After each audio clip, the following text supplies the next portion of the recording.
So hello and welcome back to Life with Tom. I'm Tom. This week we'll be talking coping mechanisms.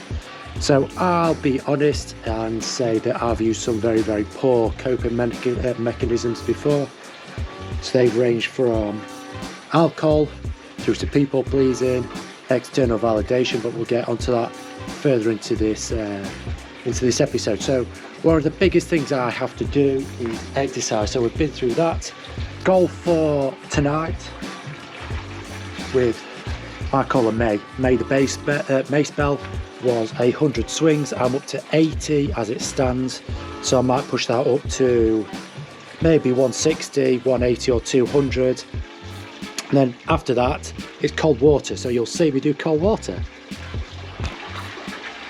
So yeah, for me, exercise is extremely important. It just allows me to get whatever's built up inside my body out, and it allows me to then show up as a better person when I go back into the house. So I predominantly work out outside. That's how I like to be.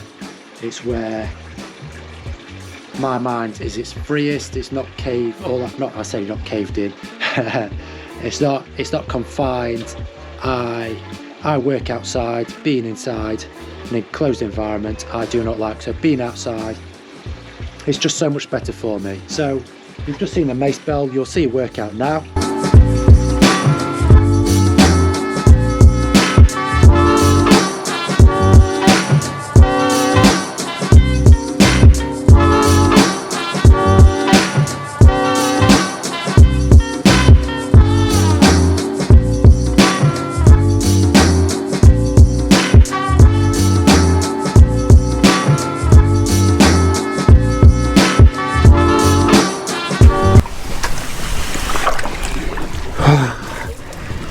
So, cold water. So cold water's been a very big part of my life for the past, I'd say, 3 years. It just provides me so much.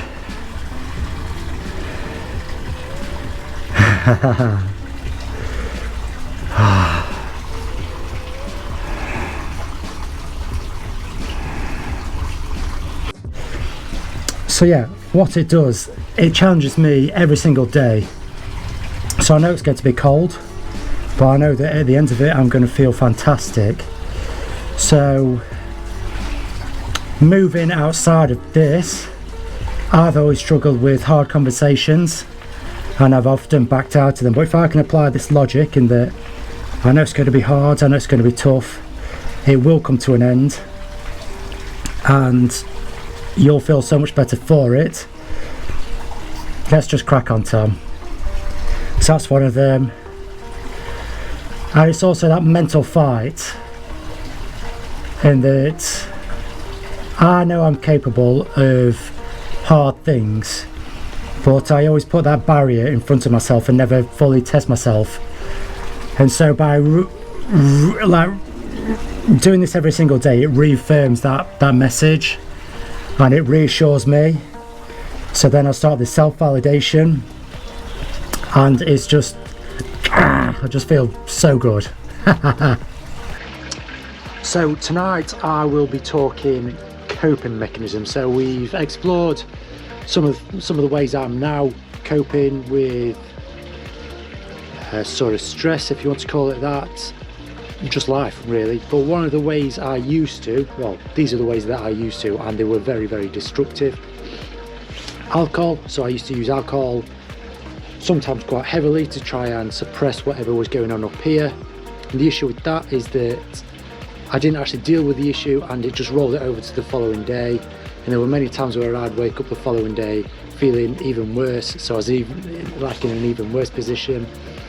When it came to my marriage and sometimes the lack of communication or that sort of validation that I wanted from my significant other, if that wasn't there, one of the ways that I used to deal with this, you can tell with my body language it is quite shameful, was I'd go out and speak to other women to seek that external validation that I wasn't receiving, or what I thought I wasn't receiving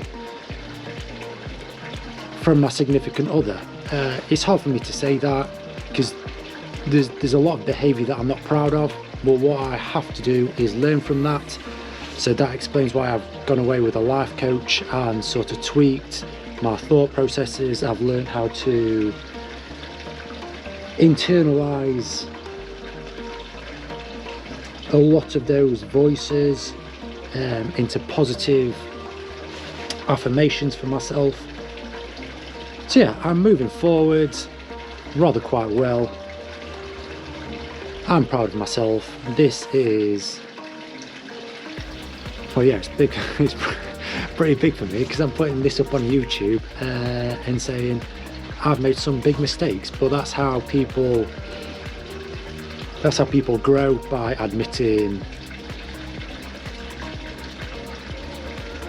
faults or certain patterns that they're not particularly happy with. So yeah, I'm now on a journey. I'm happy with where I'm going. Yeah, thank you for listening. So running for me as well has been quite good.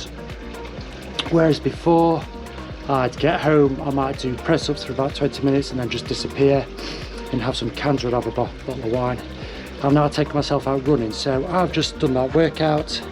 I'll put some more in here.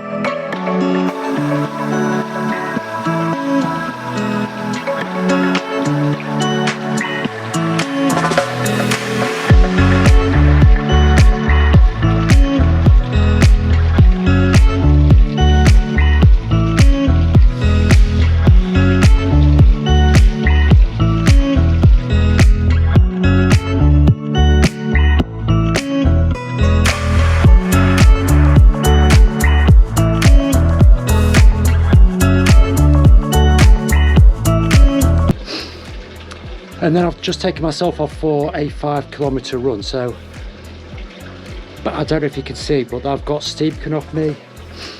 I've seen the gritter, so I know the temperature's going to get down low. This is how I always run. I do take a t-shirt just out the back, so I don't look like a weirdo. But I am a weirdo because I like running topless in all weathers. Last week it was snow. This week it's freezing temperatures. We do have some stars out.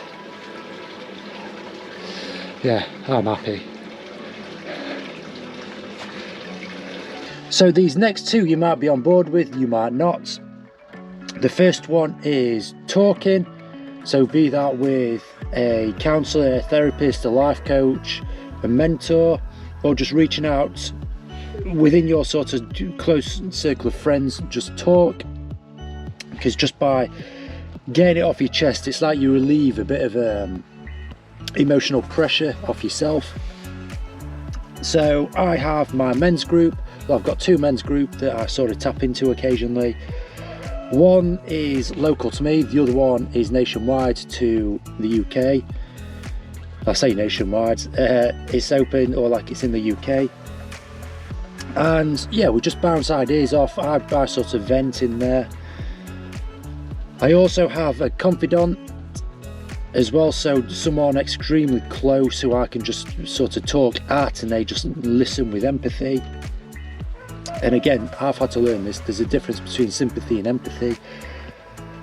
And then the second one is just relying on the good old mindset. So this might be hard to grasp, but you are literally in control of everything. You are the gatekeeper to your emotions. So more so over the last year, when I've been sort of moved out, separated, going through this divorce, there are times when I felt hugely angry, extremely frustrated, like I just want the world to swallow me up and not sort of move forward. When I look back on those days, well, the majority of the days I don't actually remember.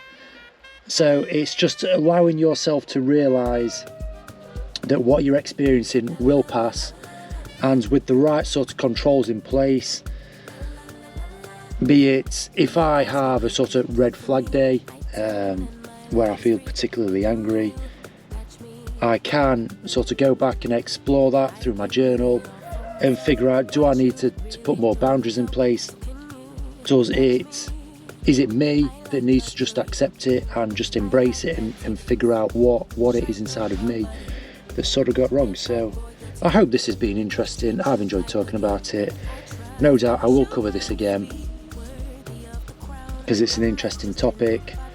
The next one is going to be emotions, and I've never really felt emotions or feelings. And the issue with feeling emotions and feelings is that you feel feelings and emotions. Thank you. I'm serving rich Auntie Chloe B. I know my job is a blessing, but F you, pay me. Rocks on my wrist, fur on my